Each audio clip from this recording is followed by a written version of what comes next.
true essence of corporate governance is basically the relationships between the shareholders, directors, management, employees, lenders, and other stakeholders in a manner that they achieve corporate objectives in most efficient and effective manner.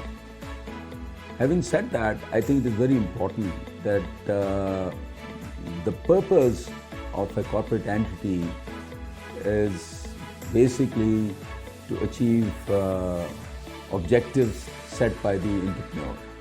It is basically an entrepreneurial activity to achieve, big ambition and big objectives, I would say. The reason why the corporate governance is important is that the big problems of the world can only be solved when there is collaboration, when there are larger number of people get together with their resources, with big ideas, and that can only happen through a corporate entity.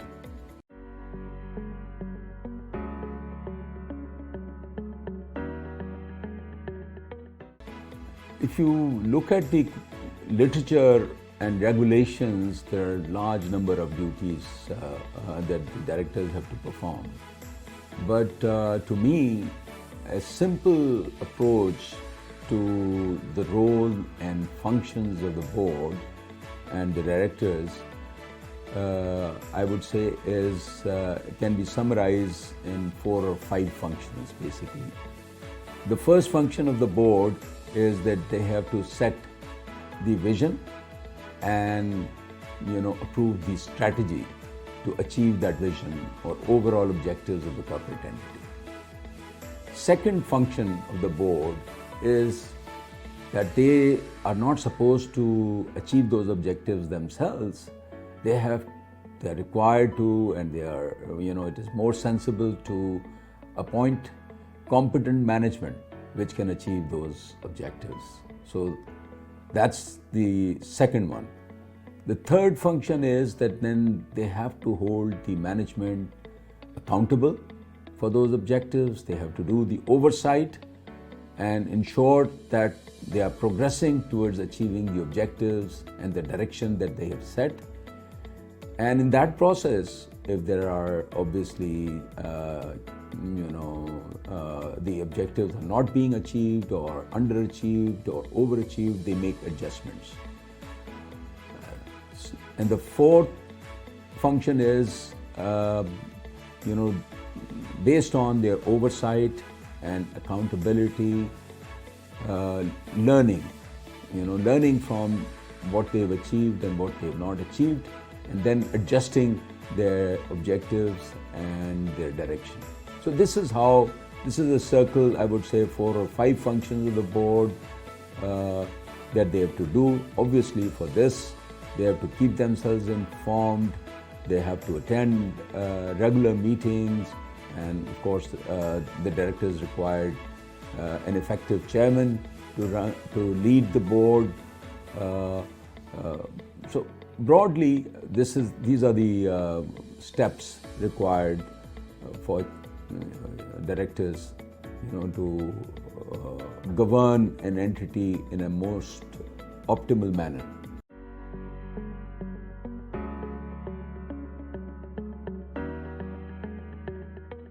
It's very interesting history.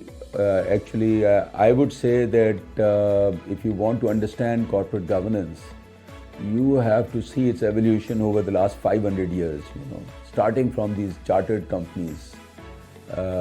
Even this colonization by Western Europe, starting from Columbus discovering America and Vasco da Gama coming to India. It was all happened. This all happened in the name of business. And later, Dutch East India Company was one of the original chartered companies, which made a lot of money through trade. That was followed by the British East India Company, which was formed on 31st December 1599 to be exact, through the Charter of Elizabeth I, and this company, interestingly, conquered the whole planet. At one time, it had double the army, 260,000 people compared to 130,000 of the mother country, and they created an empire, for which people used to say that sun never sets in British Empire. So you see, all of that was done by these corporates and by these businesses. So when these corporates started, there was very little regulation. There were very little controls, and a lot of frauds also occurred. There was a lot of, obviously it was big vision, risk taking. They went out in the ocean in sail ships to explore, and when Columbus reached America, discovered America, he had 20 ships, probably 16 ships, just disappeared. So people used to die. But it was for the money and for these big objectives, these things happened. So let's get back to 20th century now. Now, if you look at, again, 20th century, and it's very important to understand, we have then, in the last few centuries, these stock markets and these listed companies. Again, US became one of the smartest countries, in 20th century, and one of very big market. And a lot of money was made by these listed companies, big companies. Comes 1929, huge, depression and market crash. Now many people will be surprised that till 1929, 1930, before this crash, there was no Securities and Exchange Commission, there was no regulator in the US. So the SEC Act and Securities and Exchange Commission was formed in 1932 to address the frauds and bad things that happened, in this crash, so that to prevent such things. So this is how then we come to the modern corporate governance that we have in Pakistan and other countries, then evolved in 80s and 90s, and there was this Cadbury report, which wrote the principles of good corporate governance. It was further improvement on basic corporate laws, again to address the systemic failures, again to address the frauds and some of the bad things that happen, but without kind of putting strains on the progress and growth of the corporate entities. Then comes Enron, where huge accounting frauds happened. Again, markets crashed, and then we saw that Sarbanes-Oxley Act was created in the US, to address those frauds, the accounting frauds of Enron and WorldCom and some others. Then we had this global financial crisis in 2008, 2009, Lehman Brothers, so market instruments, derivatives, and huge executive remuneration. Now those issues were addressed through Dodd-Frank Act. So you can see that throughout this history, these developed countries have, the corporate governance has evolved by addressing the issues that arose, to address the systemic risks, to promote the market, capital formation and all that. Now the problem in Pakistan is that we started our corporate governance in 1999 when Institute of Chartered Accountants of Pakistan organized a conference and they invited Mr. Marvin King, Professor Marvin King of South Africa. You may have heard that there is King Report. The corporate governance in South Africa is named after this gentleman.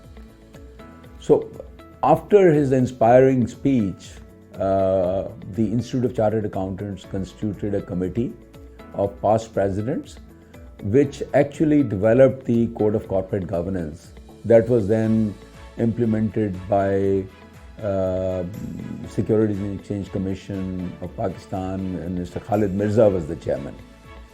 So, but the difference here compared to the European corporate governance was that our corporate governance was made rule-based, that you have to do this.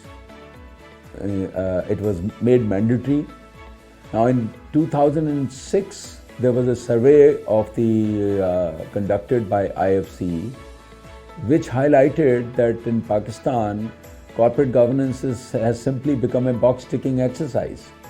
Now, directors, when they were asked, CFOs, company secretaries, CEOs, they all said that we are doing this, filling these forms because SECP wants us to do that. Otherwise, there is no benefit from corporate governance. So again, in 2019, there was a PICG survey, which also concluded that corporate governance in Pakistan, has not helped in solving any big problems, in improving capital formation, or attracting more capital, or addressing risk of fraud. What it is basically a box-ticking exercise. So that is the problem with our corporate governance, that our corporate governance is not demand-based, it is not solving the problems of entrepreneurs, it is not promoting the corporates, it is not helping in capital formation. We need to rethink corporate governance, I think, in Pakistan, because it has been stagnant ever since. I think I'm not saying that there has been no progress. Obviously, there has been some progress, some improvements. The people are more aware of the corporate governance, but unfortunately, look at our market. The capital market is one of the smallest,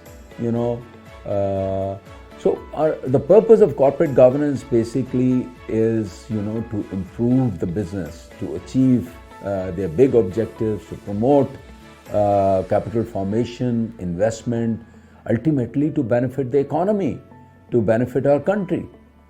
Now, whether we have achieved those objectives, I am afraid we have not.